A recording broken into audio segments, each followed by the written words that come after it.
We're very fortunate tonight to talk to Edmund McMillen. He is a member of Team Meat as well. He's been a longtime game developer, a longtime Newgrounds member, and contributor. He's produced some incredibly classic games. There's Gish, Time, well, I never actually heard it pronounced. I'm going to assume the typo leads to the same way to say it, but Time Fuck, yeah. Coil, Super Meat Boy, and most recently The Binding of Isaac. He's made a lot of great games, and I know we're pretty excited to have him here and to ask him some questions. So thanks for taking the time, Edmund. No problem at all. Maybe to start off, because this is a club about getting involved in game development and game design, can you talk about your humble beginnings, or if they were humble, what got you started in developing games? Games didn't come for a while. I actually got started just in the independent mindset when I actually had one of the reasons why I'm doing this today. I had a guest speaker come into one of my schools when I was a freshman in high school, and he was an independent artist, and he had like a comic and like a syndicated comic that he independently did, and then he had a show on public access, and then he also had like an animation that he did that it was entered in the Sick and Twisted Festival of Animation.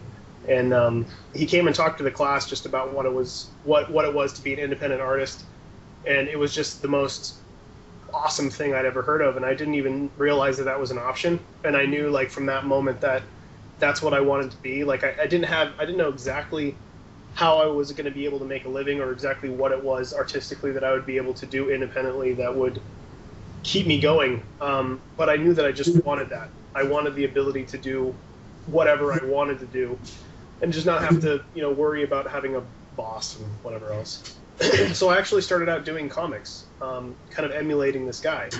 And comics kind of turned into like online comics and interactive Flash stuff, and then that kind of morphed me into this very budding independent scene, this online independent scene, which was like Newgrounds and a bunch of Flash games and stuff like that. And that's kind of where it all started. I didn't even realize I was making games. I thought I was just making little fun interactive toys, and that's kind of what I was doing. But I was associating myself with a lot of people who were making independent games like Tom Fulp, and I ended up starting to make games with those people. And then I just happened to live down the street from an independent company called Chronic Logic, which had made a game that I had played called Bridge Builder. And I was looking for work, and I volunteered my time there, and they hired me on as like a graphic artist. And as time passed, I basically came up with this pitch for Gish, and I pitched it to him, and that kind of like solidified me being being in independent games. It got into the IGF, and it won the grand prize, and it was kind of like, oh wow, like there's actual, you can make a living doing this. And back then it was barely a living, but it was definitely really awesome. It was just inspiring and really fun to see so many creative people, and I knew from that moment on that this was something that I was just going to put all my time and effort into for the next 9 years. And 9 years later, I made a game that actually made money. So it's interesting to see, because you seem a lot different than a lot of the other indie devs that have made it famous. For example, you still run your own store, and you do limited edition publications and limited edition toys and various things, which, in contrast to something like Minecraft, which is now in some of the bigger stores, they hire people out to make their shirts and stuff. It really does seem like a labor of love. Like you still have those comic roots and those indie roots. Yeah, for sure. I mean, I think it's just growing up in the 90s. Like I was lucky enough to grow up in a time where it was really cool to have the freedom to do that sort of stuff. Like I grew up with very indie friendly things. Like that was back when MTV had Liquid Television, and you could basically submit, animations and get them on television and stuff like that. And just a lot of really odd, very artistic, very inspired stuff in the 90s. It was just this blast of awesomeness, and it still just stuck with me. And I think people appreciate the hands-on intimacy of doing something. And like when I made The Binding of Isaac, I also collected all of the sketches that I did for the game and made a little zine, which I used to make back in the 90s. Made a zine of like a zero art zine of all the sketches with a bunch of like design docs, and then I did like a silkscreen cover, and I printed 131 of those because there's 131 items in the game, and I sold those out of the store, and they're like signed limited edition, and I'm not going to make any more of them. It just seems special, and I really like that sort of stuff, so I continue to do it, and I think it's just my personal preference, and that's why. My wife's the same way. She does one of a kind, kind of like plush toys and stuff like that, and doesn't mass produce anything. It's fun to do, and it's fun to make something really special and limited. So. Right.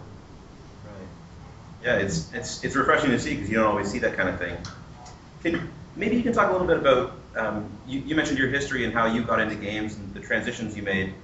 That was at a different time. I know when Newgrounds was converted to an actual games portal and started accepting Flash games, that was relatively early in the internet. We still had the little animated for the construction guys floating around on every web page.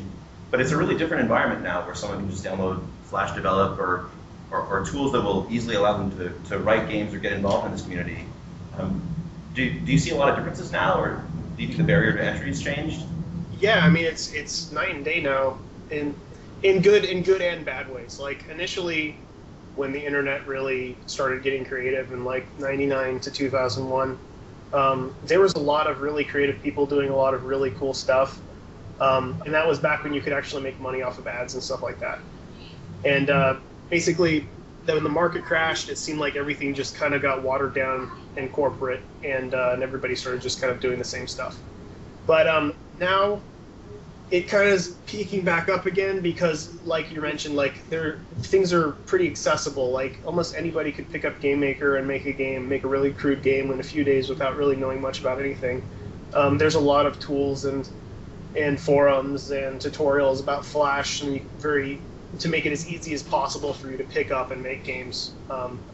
And in that respect, it's really great. Like back when I started doing games, or whatever you want to call them, my first few Flash games, I think my first 15 Flash games possibly, I didn't make a dime from them. I was just doing them for fun. And a few years after that, they started doing sponsorships, which just kind of came out of the woodwork, where like basically different companies would sponsor your game, and they would give you X amount of money to advertise for their website and put it on their website.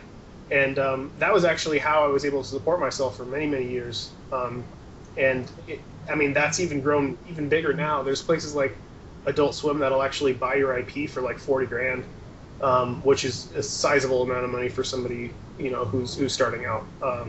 And that's one of the ways that a lot of really prominent indie game designers are actually keeping afloat is because of these kind of options. So yeah, it's definitely promising. It's booming right now. It's pretty huge. The independent scene is basically anybody could pick up, make a game, and probably make an okay living off of it if they really put their all into what they're doing and really try their best to make something new and original. Yeah, we talked to a guy who was a university student when he was doing this part-time, and he paid his whole tuition that way, so it's a very different market. Oh yeah. Pretty easy and accessible now. Now you did some programming, but you're not primarily a programmer. Programming is just not for me at all. And luckily, I was able to work with enough people that I didn't ever need to be. It's just not, my mind doesn't work that way at all, and since it's not interesting, I don't have enough motivation to actually learn how to do it. You know, I'm primarily, my roots are in illustration, and then I pushed into design, and those are my strengths. So, and I never want to work alone, so I prefer to just stick to design and art. That's a side that we haven't really heard from speakers here, and it's different because, at least for me, I tend to think of the indie developer who's making it mostly as a solo, just being a programmer and doing everything themselves. But you have to come into it with a fully fledged or mostly fully fledged design. How is that different, especially considering that that's how you're making your income for a while? Like, at what point do you bring on a programmer, and how much do you have to have fleshed out before you go with it? What's interesting is I never really thought about this much until just recently, and somebody asked about this exact same question, and I was like, oh, I never even thought about it that way. Like, I guess the way I work is a lot different. than other people because programmers have the ability to prototype their ideas right away and they can see the value like pretty quickly. And with me, I actually just have to, you know, brainstorm on paper and really try to visualize how things are going to work to the best of my ability. It's kind of a guessing game, but I tend to focus my design skills towards, you know, stuff that I'm already familiar with and understand formula-wise. And also I put a lot of effort into the themes and the overall, you know, the visual themes, the gameplay themes, and how everything kind of intertwines together story-wise, I guess you could say. So most of my design falls into that category, and I'm able to do that on paper and kind of see like how and if whatever I'm thinking up might be, you know, worthwhile. And mostly I go by not necessarily of how well I think it'll work, but more how inspired I am by the idea. Like with Isaac, I had a very rough idea of like, I just had this like epiphany of how easy it would be to turn the Zelda dungeon structure into a roguelike. And that was basically it. And I thought, okay, well, I wouldn't want to do a traditional Zelda melee combat, so I'd probably want to do a shooter because that really hasn't been done roguelike-wise. And then I just had those basic ideas on paper, and then I'm able to just, it's pretty much like almost a math formula where I can kind of see like probabilities of things, and with roguelikes, you've got a pretty good foundation already there for you to like plunder. And I just kind of rolled with it, and then when I see on paper that, well, I'm really excited about this, you know, it's keeping me up at night, I really want to work on it, I'm starting to sketch out different characters and stuff like that. Once I feel that motivation, then I'll, you know, tell one of my programmer friends or whatever, hey, who's up for a game? And at the time it was Florian, who I'd made games with in the past. We hadn't made a game in a while, and Tommy was on vacation, so it was gonna be a prototype. It was gonna be a little game jam game. I didn't know if it was gonna work or not, but after a few weeks of working on it, it turned into a really big project, and I just kind of rolled with it. And that's kind of how it works. And it's not, they don't all work though. Like I've started many projects where I've put months of work. I've actually worked on 2 projects for a year each, and nothing came from it. So there's always the risk of that.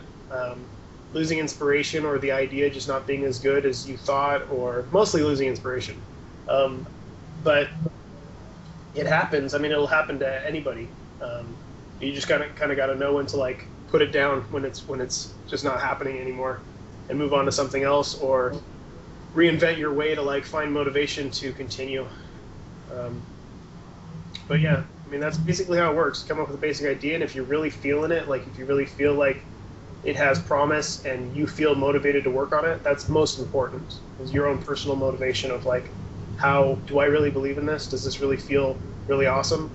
Then take it to the next level and start investing time into it. That's basically how I've worked with almost all my games. So a question about that then. There's a common thought in the commercial game development studios that when, for example, QA goes in and tests a game, they get sick of it because they're playing the same thing over and over again. And I think I read a quote from you where you said you were getting to 100% in Super Meat Boy every 8 days or so in your testing of the games. Is the majority of your time late in the cycles just playing the game and identifying those flaws? Yeah. Yeah, I mean, especially for Meat Boy, like for Meat Boy, when we're going through like VMC testing, there's not much I can do since I don't program. I can't fix bugs.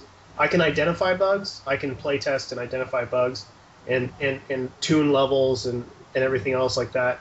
But for me, there isn't much I can do other than just play the hell out of it. And for Meat Boy, it was actually, I was playing it every day for 8 days straight, where every day I had to 100% the game. And that was fucking hellish.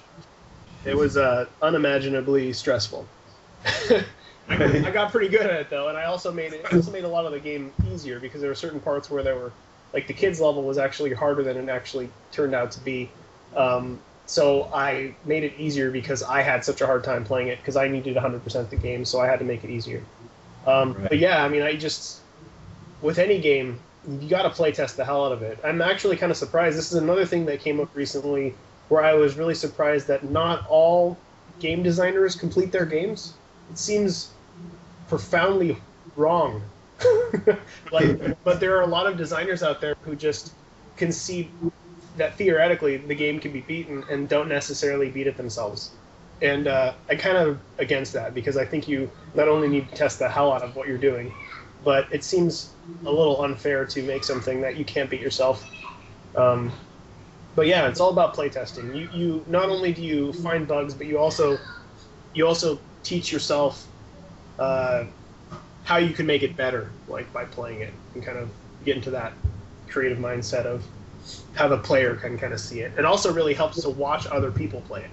And when I mean watch other people play it, I mean just watch them and say nothing at all, because you need to let them make mistakes and see where your flaws are, because that's definitely something I've been working on over the past couple of years, especially with Meat Boy, where it's really hard to put yourself in the mindset of how another person might play your game. And when you're making a game that you're trying to make accessible as possible, because you want a lot of people to play it, but you don't want to compromise your own integrity, you really got to really open your mind as much as you can of like, how does the general person play this game and how do they see things? Because they don't see things the way you see them. And the only way to do that is to actually just sit behind somebody and watch them play. And the more people, the better. But as far as Q&A and stuff goes, I don't even know how well that stuff helps. Like, we had some Q&A people for Super Meat Boy, and they had the just stupidest ideas. It's just like, a lot of those people they just want to be game designers. So what they'll do is, instead of actually giving you reliable feedback, which is stuff like, I got stuck here or whatever else, they'll actually give you creative feedback where they want to have their say in some design element of the game. And that sometimes really hurts things. So it's better to just have your average person playing the game and you watching and them not really telling you anything. Just watch them play. Their input doesn't matter. You need to just see the mistakes that they're making, and you can clearly see what needs to be fixed. But yeah. Yeah.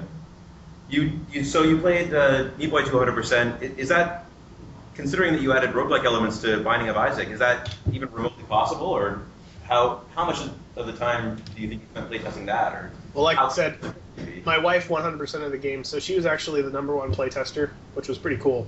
It was the first game where it was the first game I'd ever designed that grabbed her and like totally sucked her in, and she was really into it. And I was really surprised because the first time she played it, she thought it was way too hard for her, and she kept picking it back up again. So she was like my #1 playtester, and actually 100%ed it before I did, because I had all these increasingly different builds as I'm going, and she ended up putting like 130 hours into the game. But with Isaac, yes, like testing is very hard. I of course did end up 100%ing the game before it came out, but there were elements like when you've got 131 items and they stack, there's no way for you to know combinations of 3 and 4 items and what they might actually do to the game. And sometimes those bugs, I guess, in quotes, can be happy accidents and actually do cool things. And we had like kind of rough perimeters for like certain items would modify shots. Like there's an item that makes your tears come back to you. And this applied to all your tiers. So there were certain combinations where, like, if you had a bomb that you threw out, it actually might boomerang back to you, which was a mistake, but it actually was pretty cool, and a lot of those elements actually stayed in. There was, like, a thing where if you happened to get 2 items together, it was like the third eye and then the wiggly eye, which, like, wiggled all your tiers together. It would actually make these cluster shots where it was like a shotgun blast where they were all, like, tight together. And I thought that was really awesome. And there was just a lot of happy accidents like that. But there were also bad ones where, like, certain items, I think, like chocolate milk and the knife combined together to make, like, the most powerful weapon in the game. And this was all an accident. And it'll actually, like, kill most bosses in 2 or 3 hits. And certain stuff like that we have to actually go in and fix. And there was really no way possible that we can see those bugs before other people. So we kind of just put it out there, and when people find the bug, then we fix it. And it's with a roguelike structure, you kind of just gotta be okay with patching, because it's gonna happen. It's gonna happen with every game, honestly. You're gonna. There's no way to find all the bugs. You're gonna definitely have to go and patch stuff.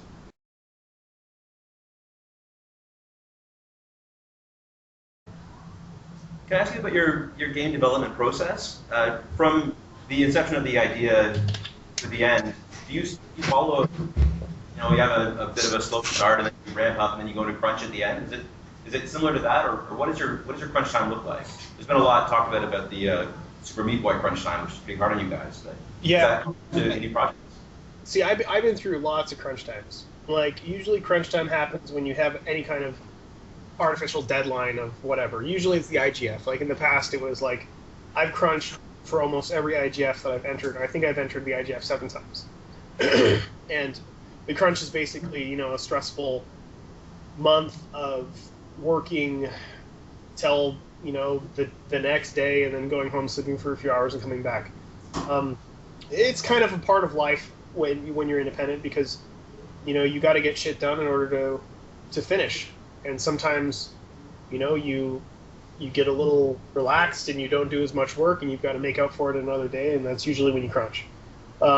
Meat Boy Crunch was a horrible mess, which shouldn't have happened, and it was totally artificial. We had 4 months to finish what we were starting, and it was kind of going to get through all the testing process and everything else like that. And we had 4 months to finish, and then basically Microsoft said, we're doing this promotion. If you want to get in it, you need to finish the game in 2 months.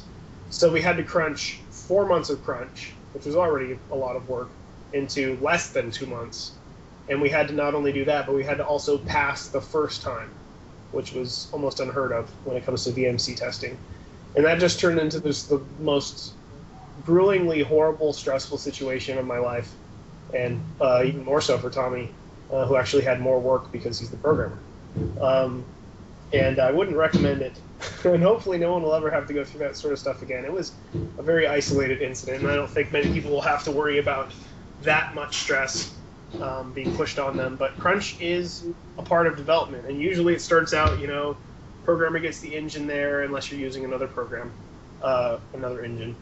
And then, you know, the design process, for me at least, I keep it very open-ended. I like to improvise as much as I can. So I don't have...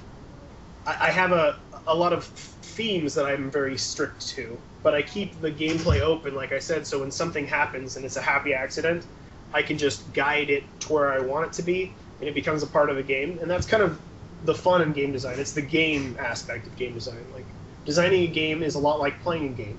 You discover new elements and you get to experiment with them and you learn as you go. And that's what making a game is really, that's why it's fun. And so I keep that as open as possible so I can just kind of improvise as I go. And then once everything is in place and we just need to get shit done, then you crunch and just work as hard as you can to like hit a deadline that you set for yourself, a release date. Usually that deadline is, this is when I run out of money. That seems to be the usual deadline. And you just crunch and you get it done, and then you probably patch for the next 2 months and do press. Yeah, the support is always one of the things you forget about early on in the project, how long that takes. I have one more question, then I want to open it up to people in the room. Sorry, I've stolen all the time so far. Edmund, can you talk a little bit about the difference between a sequel and an expansion pack? Because I don't, correct me if I'm wrong, but I don't think you're a fan of the idea of game 2 in series. But I'm not a fan. Okay, I'm not a fan of a sequel's if the sequel doesn't do something better or new than the first one. So like the Zelda games, their sequels are always really different, and they usually have like a new mechanic that really changes everything. Like, even though like Link to the Past and like they're all dramatically different, even though they have the same basic, you know, dungeon structure and combat and whatever else.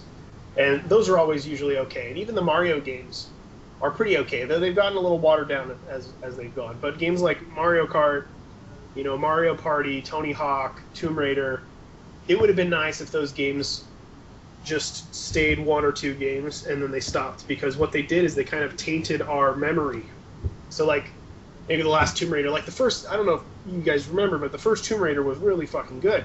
Like really, really good. It was groundbreakingly awesome. The last many Tomb Raiders are kind of crappy.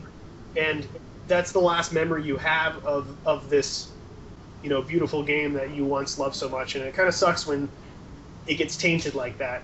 And it's kind of inevitable unless you've got a really new, awesome idea, or if you just didn't do it right the first time. One sec. Okay.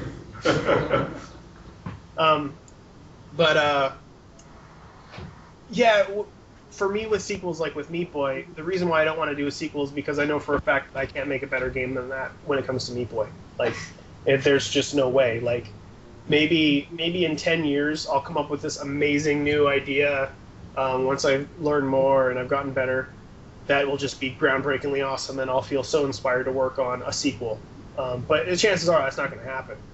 So I'd like to just keep it as its own thing. Like, I've got plenty new ideas, and I'm not a one-dimensional designer, and I want to design different things. So I'd like to just do different projects. Now with Isaac, the Binding of Isaac the development cycle was only 3 months, and there was a lot of stuff that I wanted to do in it that I didn't get to do, and I actually put a lot of that in a free expansion, the Halloween expansion, and then after some time passed, and I realized that like a lot of people like this, and like I sincerely had no idea that anybody would like this game. Like I thought this would be the most. Oh, we got a baby crying out there. We got the most that it would be like. I thought it would be like a midnight movie of video games, like something a few people would really like. I had no idea a lot of people would like it. And when so many people started playing it, it inspired me. Like it inspired me to want to make more game for people to play because so many people seemed to love it so much, and I loved it so much. And again, my wife did. My wife 100%ed it, and a lot of the part of me was like, I enjoyed that so much. I would really love to continue, and I wonder if I can. And I basically came up with quite a few really big changes to the game that could expand it. I didn't want to make a sequel because it was essentially the same game, so I thought I would just do a paid expansion. So I'm going to put in 3 more months of work, and probably 50% more content for the original game. It changes a lot of the gameplay, and I'll put it up for $3. And I'm cool with expansions, like usually unpaid expansions, but in this case, I didn't want to not get paid for another 3 months of work. Right. Well, do you have questions? Maybe a few questions are there. Yeah. How exactly is it like being the artist and getting everything ready for the programmers? I don't know how that works, but how is it for you? Man, that's a hard thing to answer because this is just how it's been. This is how it always has been. For me, I mean, it's since I'm also the designer, I'm usually designing and drawing and designing around my own ideas. So I'm just a self-motivated person. And it usually, in the games that I've worked on, the programmer will make an engine, a basic engine, so I can make levels with it. And then I'll implement my own art into the engine and then start making levels with it. And then they tweak the game as it goes, and they implement new features and new mechanics as we progress. And I wish I had more to say about this, but it's just so normal to me that it's hard for me to talk about it. It's like I just draw stuff, it goes in the engine, and I use it. It's what I do, so it doesn't really seem. It's hard for me to really talk about, I guess. No, that's perfect. Short and sweet. Thank you. Other questions for Edward? You just beat it to the punch. Yeah. You were an early adopter of indie bundles, and I'm wondering how your experience has been with the sort of rise of indie bundles as a way of promoting and cross-promoting indie games. Yeah, I've definitely got at this point, a love-hate relationship with bundles. I love the fact that these bundles made a lot of developers who really needed the money, a lot of money, and the ability to make more games. It's really cool that so many people got to play these games. But I do believe that in the end, sorry. I'm sorry, you guys. I do believe that in the end, bundles will actually hurt. I think. I really think that it's gonna bite us in the ass in a few years, because I think a lot of people are gonna expect lower prices for indie games, or just not buy games that are released that are new that they're not sure because they assume that they're gonna get bundled, And there's just so many fucking bundles. There are just too many bundles, too many games, too much confusion, and I can tell you from experience from being in bundles that it's going downhill fast. Even the biggest bundles are making less and less. So, yeah, it's just one of those snowball things that's just gonna get bigger and bigger, and then it's just gonna hit a wall and end up toppling some stuff over for sure. But the good thing is it actually doesn't affect sales on Steam. And what I've actually noticed statistically, sales go up. It's like it stimulates the market, I guess. I don't even know if I'm using that term right, but that's what it seems to do. Like, our sales actually go up when our games are in bundles, and it's just kind of like, it kind of goes back to my theory of how piracy isn't really that much of a negative effect, because it stimulates, people playing the game, and if people are playing the game, then their friends are seeing them play the game, and if the game is good, those people's friends are going to go out and buy the game, not knowing where they got the game from. It's the same thing with piracy, the same thing with bundles. So we have noticed that it has actually helped sales to almost give our games away for free. So who knows? I mean, I have no idea, but I have a feeling that something bad is going to happen from these bundles. But till then, everybody's just going to use it all up until it's gone. It's going to keep going.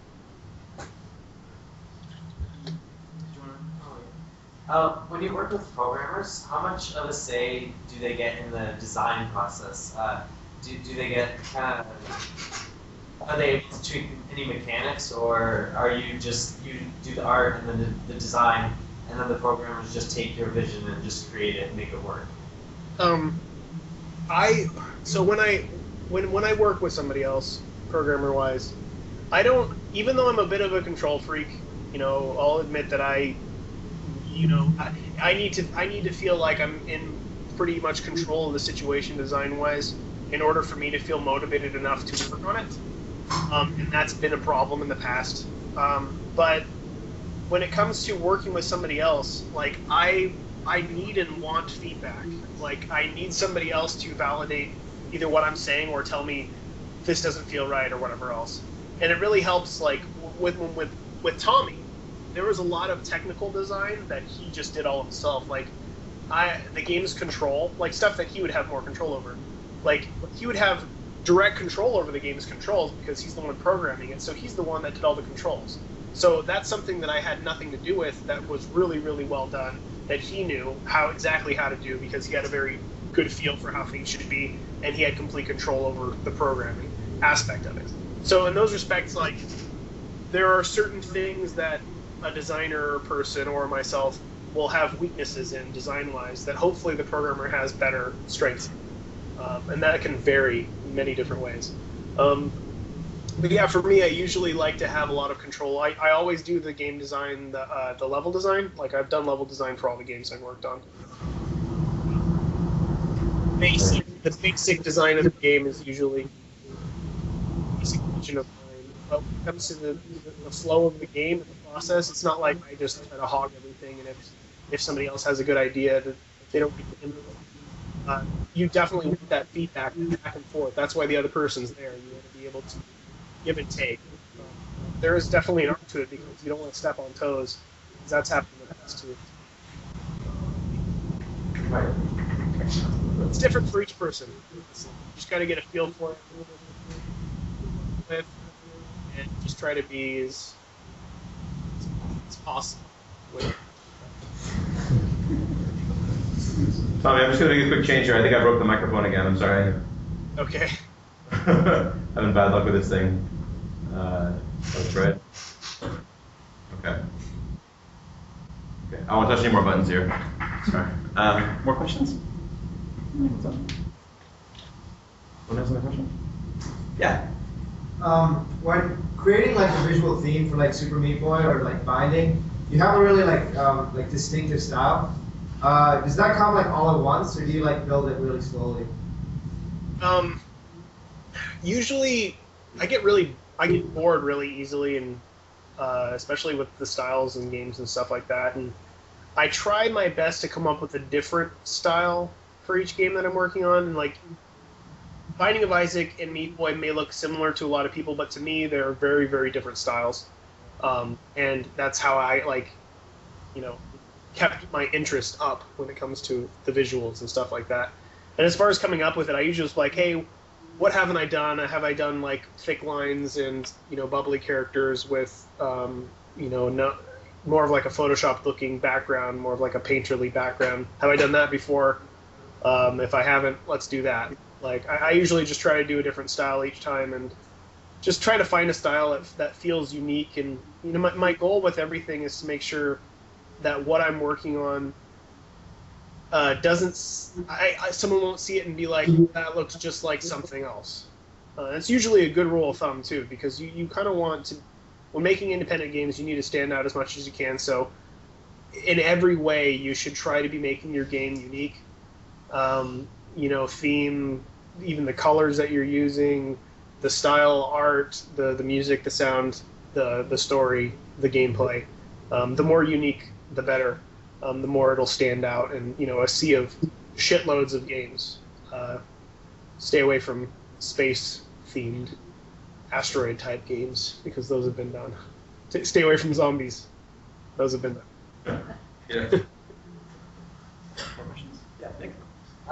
With Binding of Isaac not being by a Team Meat, does that mean Team Meat was a one-game kind of group, or are there going to be more collaborations in the future? Yeah, Binding of Isaac could have honestly very easily been a Team Meat game, but since Tommy just wasn't around at the time I started prototyping it, like he was going to program it, but then he went to Hawaii, and I was like, I need a vacation too, so I'm gonna make a game, and, and that's basically what it was. Like, and Tommy definitely regrets not being the programmer for it because he really loves the game too. No, Tommy's like my best friend, and we talk every day, and we are currently working on 2 games for the future, and one of them will probably be for like a handheld touchscreen sort of game, and the other one will be a much larger game, which will probably take a few years to make, and who knows what else will come out of the woodwork, but we're definitely always going to be working together, I think. It's just the perfect person to work with. Like, he's like my best friend, and we just work together so well, and we complement each other very well. So I don't see me not really working with him at all in the future. He's a fun guy to work with. That's also an important thing to look for too when you're collaborating with somebody, is how well you get along, and if you just have a fun time with that person, if you can kind of push that into the game. Like, one of the reasons why Meat Boy's humor, and I guess you could say it's kind of dark playfulness, that's all really there because it was all like inside jokes that me and Tommy were making back and forth. Like, a lot of stuff just seems weird and doesn't make sense to most people, but it was a total inside joke with us. Like, we're referencing a bunch of these weird different things, and the game was kind of an expression of us growing up with video games. Like, it was a video game about growing up playing video games, and you just kind of look for that. Like, when you're working with somebody, you look for the strengths and weaknesses of what you do together, and then you try to make a game that complements those things. And Meat Boy, I think, really complemented those things, and I think that's one of the reasons why the game did so well, because we really liked working together, and we put that in the game. Like, we put the joy of just working with a friend, you know, into the game, and I think it kind of shows. Speaking of working with people, do you have any advice for programmers and who are also designers that might be looking for artists to collaborate with? Yeah, I do. Don't necessarily just go out there and try to find the best artist. Number one thing to look out for when you're working with anybody is try to find somebody who's very motivated and inspired. That's number one.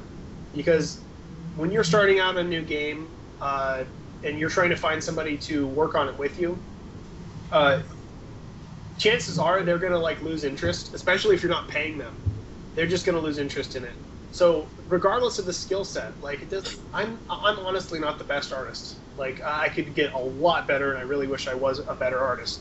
My art gets the job done. I don't think it's that great. And you don't really need great art in order to make a good game. If you find somebody, if you can't draw at all, and you're just completely artistically, it's just not happening at all. Just find somebody who seems really motivated that you can work really well with that gets the job done. Because what's going to matter is the game's design. That's all that's really going to matter. If the game is really well designed, the art doesn't matter at all. I mean, look at like what was that? Deepak Fights Robots, or any of the Tom Sennett games like Run Man. Those are the most crude MS Paint, looking games there are, and he actually rolls with it. Like, that becomes one of the quirky aspects of the game's design, is how bad the art actually is. And I'm sure he just threw that art out there, but it worked so well with the game, and the gameplay just stood by itself. You don't really need a great programmer, nor do you need a great artist. Like, just make something unique that's well designed and have fun with it, and you're totally golden. You can get a lot done with very little. It's pretty surprising. But yeah, just look for somebody who's very motivated that you can work well with. That's number one. You'll probably be good to go.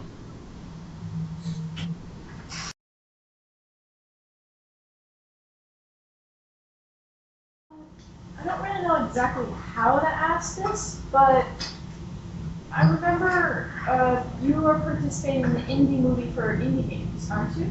Yeah. As far as being interviewed. And I watched your short segment and how you talk about more or less your childhood. And how do you think that affects them now? I don't really know how to ask that, but just all that you went through then and you now with games, or just in general. Like how did my upbringing and how I was when I was little affect what I do now? Is that the question? Yes. Sorry if it's a little too personal. No, it's fine. I'm an open book. It's when when you volunteer your time for a movie, I'm open. You can ask me anything, so it's fine. Growing up the way I grew up and being, a creative, isolated kid, I've been able to take a lot of those, and which everybody should. Like, you take the pieces of you that you know so well that aren't necessarily the best aspects of your personality. Just put them into the games that you're working on. You don't even have to do it consciously. Most independent game designers don't do this consciously at all. They do it subconsciously. Aspects of who they are, their personal hang-ups, anxiety, and whatever else just bleeds into the game. There's no way to stop it, because video games are artistic expression, and you can't stop this from happening. But it's good to be semi-conscious about what you're doing, and try to write about your own personal experiences in games. And this is hard to explain, but it's more or less like, it's really hard. Like, I'm not a writer. I can't write fiction. Everything that I've written game-wise, and when I say writing, I don't mean, traditional writing. I mean writing a game, like designing a game. Everything that I've written is fiction, and everybody's going to see it as fiction. But to me, the core aspects of all the things that I'm talking about are personal things that I've experienced in some way, shape, or form. And it's important to recognize that, to write abstractly about these experiences, because it comes off very honest and unique. And it's hard to convey exactly how that works, but it does. And it's really good to be motivated by your own personal hang-ups, who you are. Like, talk about who you are. That's what's interesting. Like, everybody's played games about space marines killing each other. Like, I want to play games about things and people that I haven't ever experienced, Like, in a lot of ways, The Binding of Isaac was about a million different things, but the core foundation of its theme had a lot to do with being an isolated, creative child who had very religious parents.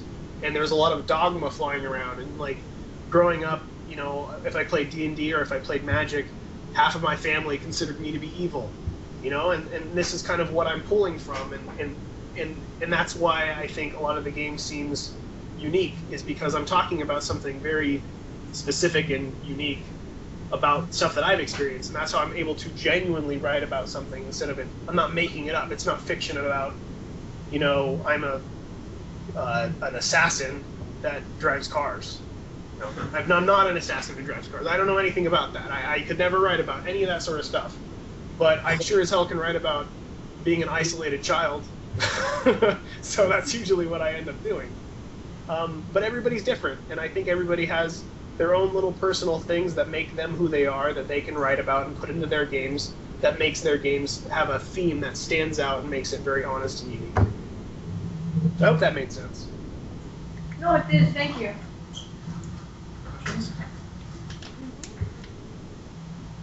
I've got a few more. If you got a bit more time, I'm in. I got all the time. Oh, wonderful. I got a big page of questions here. This has been a real treat. So I have a question. Maybe this is kind of silly, but I used to live in Silicon Valley down in San Francisco, and I know you're down in Santa Cruz. Yeah. Do you have basements down there? Basements? Yeah. No. Yeah. We didn't have any basements in San Francisco area too. No, I don't know why. I have no idea why. We have attics. Yeah. I was just thinking about that in retrospect, thinking where you live, and I'm like, oh wait, there were no basements down there. But Isaac jumps into basements, so I'm glad you know about basements. That was that's a good question. I just had to ask about that. Yeah, actually, wait. I did have one basement. My aunt had a basement, which was very creepy, and that's probably where a lot of the basement stuff came from. Like, it's pretty funny too. My aunt. So my mom's side of the family, they're very Catholic, and they all came from Mexico. So it's like Mexican Catholic. It's pretty specific if anybody knows what I'm talking about. But there's, statues of the Virgin Mary in the yard and whatever else. And like there was a statue, some religious statue that was in her basement that you could see from a window, and it looked like an old lady just staring at you from like the bottom window. And me and my cousins were always really like scared of the basement because it was so creepy. And it kind of goes hand in hand with the game because there's a lot of religious things when you're little are quite creepy, and to have that religious thing in the basement probably had some impact on me, and probably I reflected that somehow in the game, I guess. But yeah, basements. Yeah. Better not to have one now then. Yeah. One thing that you talked about in relation to your recent games is that you don't like to give away the ending and say, oh, you figured out what my intent of the ending was. Moreover, it tends to be that you don't have a specific ending. You don't tell a story in the sense that a game is telling the story that you've decided to write for it. What do you think is important about that, and why is that important to you? I think it's important because a lot of it dances around the idea of game design, actual game design being an art in itself, and not necessarily in the traditional sense of like, I'm building a world that has, rule sets, but more or less like I'm using gameplay in the game's actual gameplay theme, like the fact that Isaac is shooting his tears out to fight things that look very similar to Isaac, not specifically saying anything. Like a lot of people say, oh, those are his brothers and sisters. A lot of people are saying, those are reflections of himself. And both of those things are correct.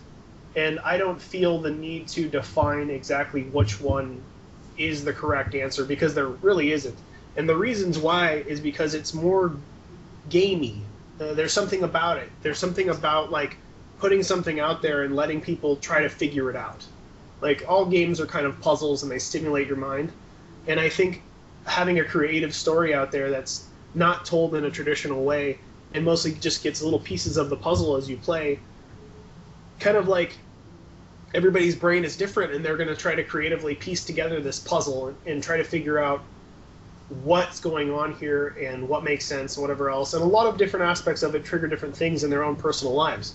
So they all have different ideas of what's going on. And to each of these people, it's correct. It is correct. Like I have no definitive answer for what happens to Isaac at the end and why things are happening and whatever else.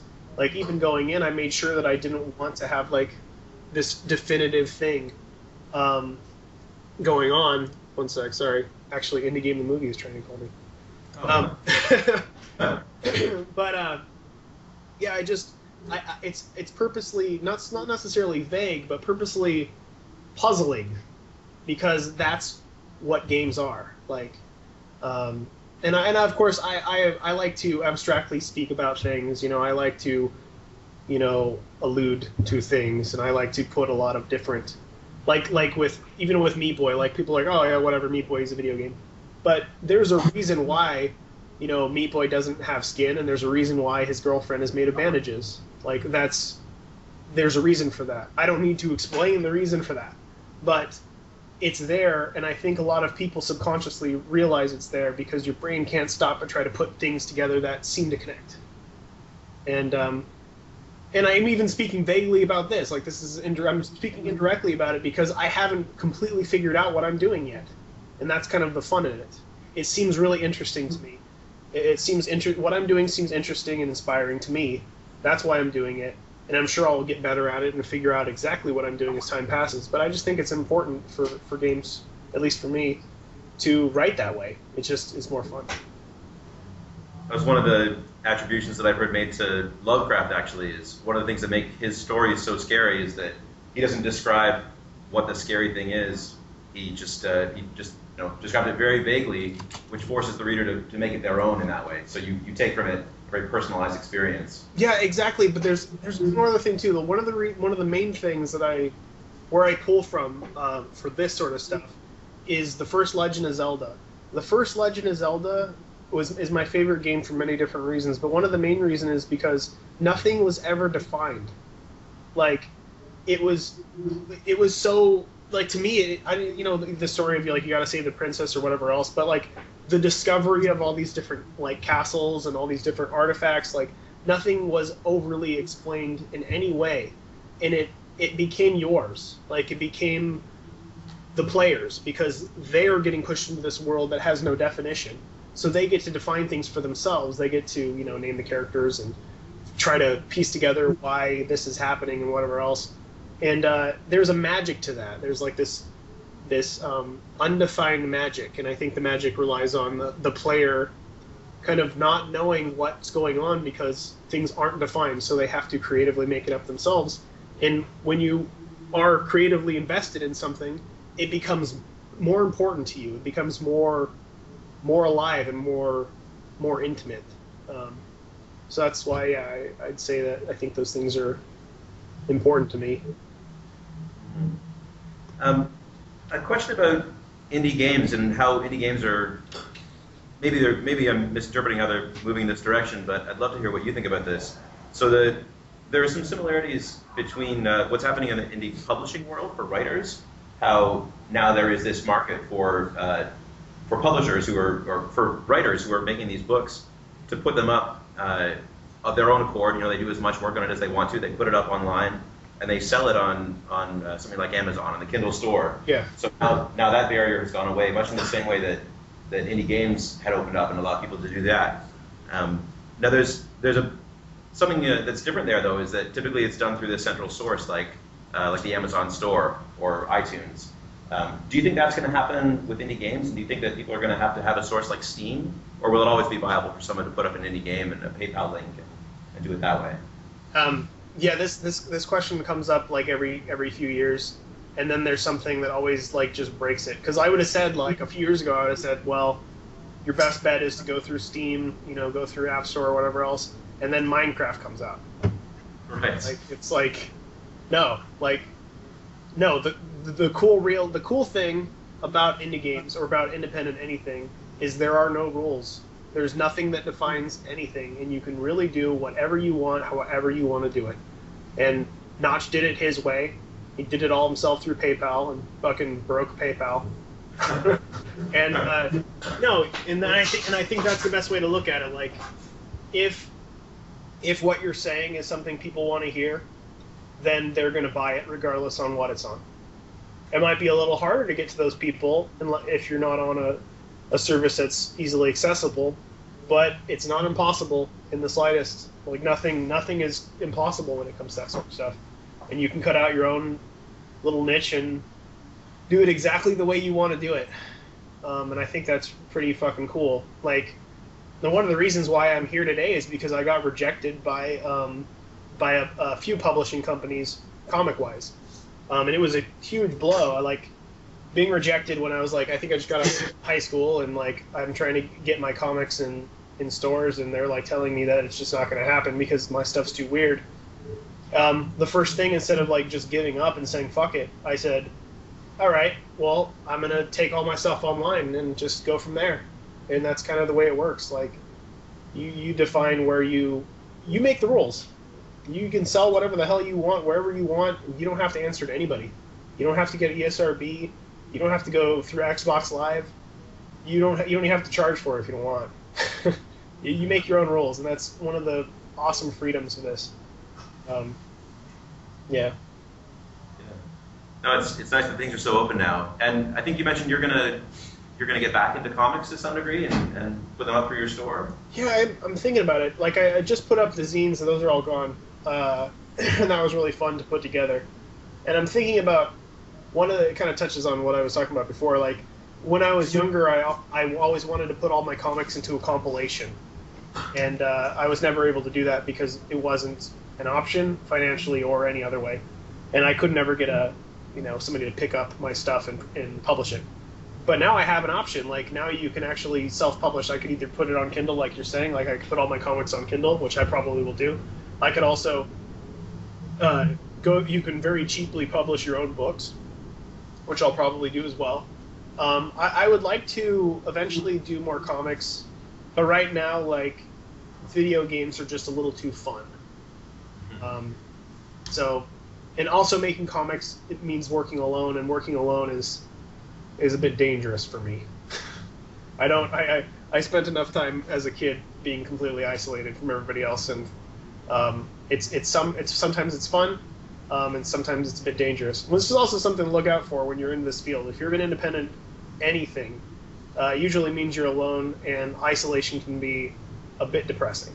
So be careful. So roughly how far ahead have you planned your career? Do you have an idea? Are you games development for life? It doesn't sound like you maybe want to be that, but how far ahead do you know what you're going to do? I don't know. I could stop tomorrow. Like, I honestly, just go with whatever feels right. If it feels fun to do something completely different, then I'd do that. Like, right now, I of course know that I want to finish the game that I'm working on with Tommy with, but after that, I don't know. I have no idea. But I have a feeling that it'll be more game stuff because that's what haunts me. Like, that's what keeps me up at night. When I go to bed, I can't sleep because of the ideas and things that I want to do video game-wise. So, unless something else starts haunting me at night, I think I'll be stuck in video games for quite a while. Yeah. There are worse places to be stuck, so that's... I'm not saying it's not at all a bad thing. But, yeah. At times, creativity can feel a bit like something haunting you, for sure. Well, it's certainly fortunate for us that you'll be there for at least a little bit longer, hopefully a long time. Never know. Yeah. Anyone have any questions for? Yeah. As far as the good goes, I think we get a good idea of game publishing on that. What about the more negative side, independent games and all that? Like, just anything in general that's not necessarily good about that or hard. Of development or of indie games? Indie games. Just indie games in general? Like, what's the negatives of indie games? I guess the development as well could be there. Well, there are, of course, a lot of big negatives for indie games. I mean, number one is that you're probably not going to make any money. That's something that you should make sure you know, because even though it looks like a gold mine, and even though the guy you're talking to made a successful game that made money, before that I wasn't making more than like $15,000-$20,000 a year. So if that doesn't seem appealing to you, it's probably not for you. It was very appealing to me. Like, I was, even looking back, I can't believe that I'm so honored to have been able to support myself with my own work for that amount of time. Even though it was a small amount of money, I mean, you just get used to being poor, and being poor is not that bad at all. It's not. It's, in a lot of ways, it's pretty inspiring. But that's a definite thing. Like, working independently, it's very risky financially, and you need to be able to value what you're doing more than the money that you're hopefully eventually going to get from working, because it's just not going to be. It's not going to be for you if your end game is I want to be a millionaire. Like, you're rolling the dice here, and there's it's also good to know that in order to become, an expert at anything, you've got to do it for at least 10 years. So there's probably a good 8 to 10 years that you're going to have to work your ass off for very little in order to get exceptionally good at what you're doing. And it's good to keep that in mind too.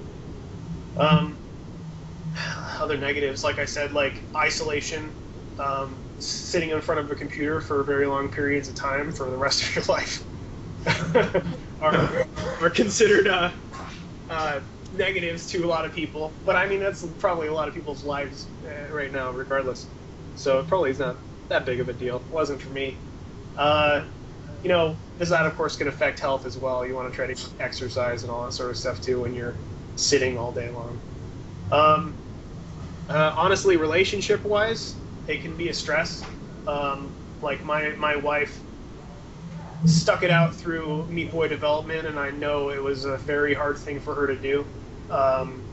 It can be very stressful, honestly, because of like financial issues, and also because so much of your time is spent trying to finish these projects that you are obsessed with. That can damper the relationship a bit. When you're just sitting in front of the computer all day working on something obsessively, and then when you're not working on it, you're thinking about it. Those are definite negatives. I'd say that those are the biggest. Of course, the positives are great. I wouldn't be doing this if it wasn't amazing. If I wasn't completely filled up by the adventure of making these awesome things.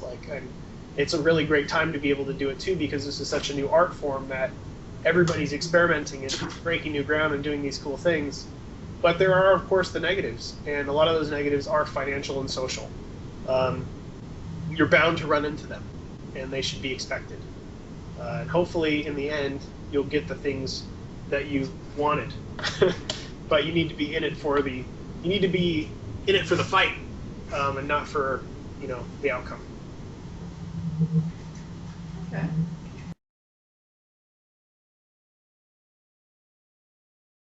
Last thing, actually. Let me say this. As you said, isolation is also something that happens once in a while, and as far as I think we can all relate with, not all people can exactly be outgoing. Some people are more. How do I say that? I'm sorry, but would you say outgoing would help no matter what you're doing? Just being outgoing, and even though you've grown up isolated, you can have quite character when you finally get there, and that would help in your position. Get your game out there, I guess. I got some of that, but for some bizarre reason, the mic was trying to hear you, and then it kept turning up its. Okay. Yeah. Would you say just, since some gamers tend to be more introverted, would you say even outgoing personality could help in not just the development, but getting your game out there, Yeah, for sure. Well, I mean, just like, I am an introverted person, yet I'm talking to you guys. I don't think everybody is this one-dimensional person who's just an introvert who just, I hate everybody just as much as everybody else hates everybody else. And I feel just as much anxiety as everybody else feels about everybody else. I don't like being around people, especially people I don't know, and all that good stuff. But I'm really excited about what I'm working on, because I love it. And if you are excited about what you're working on, which you probably are, just put that foot forward and try to talk about it. Try to show people why you love what you're doing, and let that motivate you to talk about your game and tell other people why you're excited about it and why they should be excited about it and all that sort of stuff too. That stuff helps immensely, because when you're independent, you're probably going to need to do press, and you're going to need to talk about your game, and don't think of it as a social, experience. Think of it more of you just talking to a friend about what you love. And if you love it, you're just going to be able to naturally talk about it. It's just going to come right out, and you're going to be able to just let it rip. You don't have to memorize anything. You're not going to have to talk to a, group of people about stuff you don't know. And it does help to be motivated in that way. Definitely. I wish there was some other trick, something I could say that would help people who are have social anxiety or just want to isolate and to help motivate them to get out there and talk more about their stuff, because there's a lot of developers out there who I'd love to hear more from. Like Cactus, for example. He's a very soft-spoken person who does not like doing press, but I would kill to hear him talk about his games. But I mean, he gets by. Like he still gets by. Like his personality is still loud enough to speak for him. Like he doesn't have to go out of his way to like talk to people and whatever else. Like his identity is outgoing enough for him to define who he is and help push his games and his work. But yeah, being a little outgoing is definitely important. You can't just sit on your hands and hope and pray that whatever you're working on is going to get to the right people, and you're always going to feel motivated to do stuff. And I've worked with people that are stuck kind of in that mode, and they can't break out of it, and it kind of sucks. But you got to find something to help motivate you to be a bit more extroverted and when it comes to motivation and talking about your work, because if you don't appear to care about what you're doing, then you cannot expect anybody else in the world to care. So it's good to be able to show it. And I hope that answered your question. Yes. Sorry, I am so mad asking them, but thank you. No problem. Okay, I have just one question. You mentioned that you enjoyed Zelda. What are some of the games that you really enjoy, and are they more to do with the sort of artistic aspects, or more to do with the game design, gameplay sort of aspects? I think they have to do with both, and I'm trying to think of like the ones that come to mind more recently, so I don't have to just talk about the ones that people already know. I'm probably gonna end up talking about them either way. Some of my favorite games are games like the early Zeldas, basically all the Zeldas except for maybe the most recent two. Not a huge fan of those, but Katamari, Shadow of the Colossus, Eternal Darkness, Street Fighter, Doom. Like the things that are important to me in games is give me something that I haven't really experienced before in as many aspects as you can throw at me. Like I want to play something completely new with a new point of view, with new gameplay that's both fun, thought-provoking, and just a new experience overall. Like, just make it unique. Make it not like everything that I see. Like, Braid, World of Goo, all these games are so unique. Like, all the games I've mentioned are quite unique in their own respects. They're really nothing like anything else, and it comes to all aspects. There's also the technical design aspects.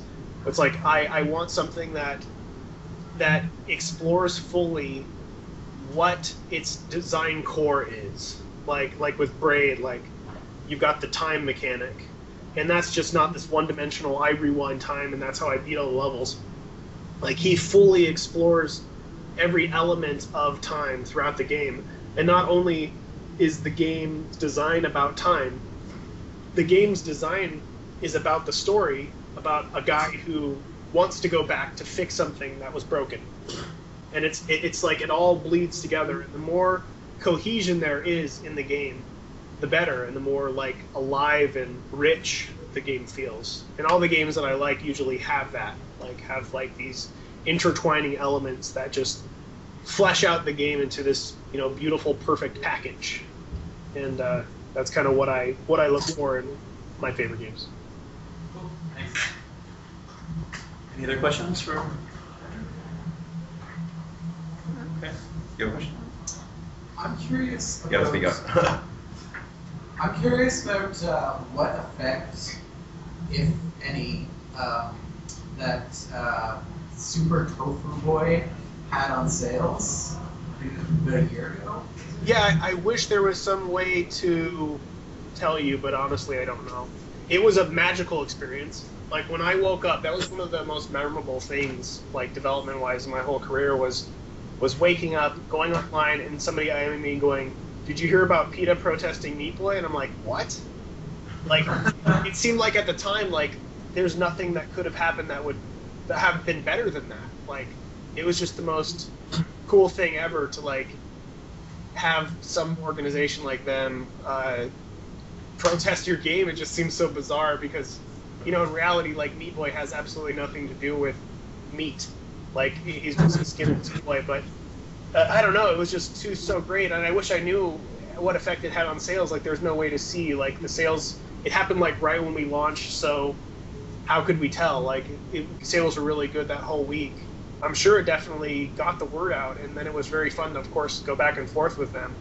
And then I'm sure that helped too, like being able to like go back and forth with them, and then not only like express our feelings via Twitter, but also express our feelings via the game.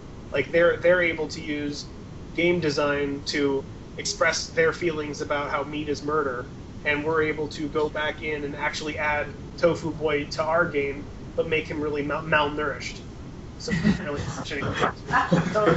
it was a really, really cool, very inspired, very fun thing that happened where we got to actually respond in a creative way. We both responded in creative ways about things that we felt passionately about. Like, it was cool. And that's what I remember the most. And I'm sure it helped get the word out for sure. Questions? Okay, I have one more that I followed your Twitter stream for a while, and something came up a while back, and I've always kind of wanted to ask you, what was it like for you having the beards of Danny B and Notch in a single place at one time? Was that sort of intimidating, all those beards? Oh yeah. I remember the picture. It was pretty impressive. Yeah, I wish I had a funny response to that. Sorry. It would have been awesome. I could have just knocked that one out of the park. But it was great. Yeah, that was an awesome beard thing that happened. I had to ask. Well, if there are no more questions, there was one final question that we like to ask everyone who we're fortunate enough to talk to. If you had, because the goal of our club is to help people get involved with games and game development, if you had a single message that you could tell to someone who was looking to do that but didn't really know where to start, what would that message be? What would you like to tell someone who's getting or wants to get into games? I would tell them it's that once you find your voice, that it is the most awesome thing you can do right now. Like, it is the most inspiring, fun, rewarding in many different ways experience that, and that's one of the reasons why I talk when people ask. It's one of the reasons why I volunteered, a camera crew to live in my house for months and document me, because this is really fun. Like, it has a lot of negatives, but it is a very, very fun and inspiring and great thing, and I'm honored to be a part of game design in general, and I hope other people will get into it, because not only will they have a really great time, but I'll also get more games to play, that have different points of views that are fun, and I want to play more games, and I know that there are people out there who can make really cool games, so it'd be awesome if everybody did it. And I would just say, start out really small. Start out really small. Find out what you have that other people don't. Find out what makes you unique and what makes your work unique, what makes it important, and just try your best to express yourself through your work. Don't worry about all the bullshit technical stuff. Like, you don't need to be the best at anything. Just be honest, and it'll actually hold way more weight than anything else. Just be honest with what you're doing and have fun with it, and it'll show in your work. And just don't give up. It takes a long time to get good at stuff. You can't expect your first game to make any money. You can't expect your first game to be good. Your first game's not going to be good. It's going to be shitty. Everybody knows that. It's a stepping stone effect. Like, you've got to build on what you know. And as years go by, you'll get really good, and you'll be very proud of yourself, and you'll do great things and inspire other people, and just keep at it, and you'll do great. And I hope that was inspiring.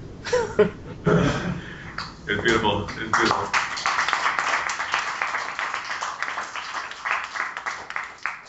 Thanks again for your time, Evan. This has been a great talk. I know everyone here was really excited to get the chance to speak to you. So. Well, yeah, thanks for having me on, and no problem at all. Yeah. Thanks. All right. If there's nothing else, yeah. Thanks again, Evan. All right, see ya. Thanks. Have a good night. Bye.